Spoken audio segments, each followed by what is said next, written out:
Welcome to tasty Telugu recipes. ఇప్పుడు మనం అల్లం క్యాండీస్ ఎలా తయారు చేయాలో తెలుసుకుందాము. ఇది చాలా సింపుల్ రెసిపీ. దీనికి కావాల్సిందల్లా అల్లం మరియు చక్కెర. ఇప్పుడు ఎలా తయారు చేయాలో ఆ విధానాన్ని చూద్దాం. ముందుగా అల్లం పొట్టు తీసి ముక్కలుగా తరిగి పెట్టుకోవాలి. తర్వాత ఈ ముక్కలను ఒక గిన్నెలోకి తీసుకొని 1 కప్పు లేదా 1.5 కప్పు నీళ్లు వేయాలి. అల్లంలో తగినన్ని నీళ్లు వేసి స్టవ్ మీద పెట్టి మరిగించాలి. అల్లం ముక్కలు కొంచెం మెత్తబడ్డాక స్టవ్ ఆఫ్ చేసి నీళ్లు వడగట్టాలి. ఇలా మరిగిస్తున్న అల్లం ముక్కలు మెత్తబడ్డానికి కనీసం 15 లేక 20 నిమిషాల సమయం పడుతుంది.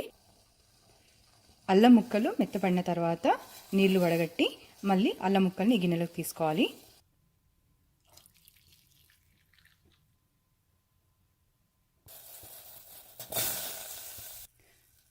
అల్లం ముక్కలకు 1/4 కప్పు నీళ్లు వేయాలి. వేసి తగినంత చక్కెర, అనగా ఈక్వల్ అమౌంట్ అల్లంకి సరిపడా చక్కెర వేసి కలపాలి.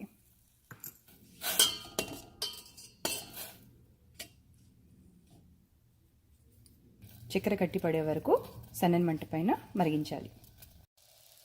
చక్కెర పాకం గట్టిపడడం మొదలైనప్పుడు స్టవ్ ఆఫ్ చేసి ఈ అల్లం ముక్కలను ఒక ప్లేట్లోకి తీసుకోవాలి. ఇలా ప్లేట్లోకి తీసుకున్న అల్లం ముక్కలు ఆరాక వాటిని జార్లో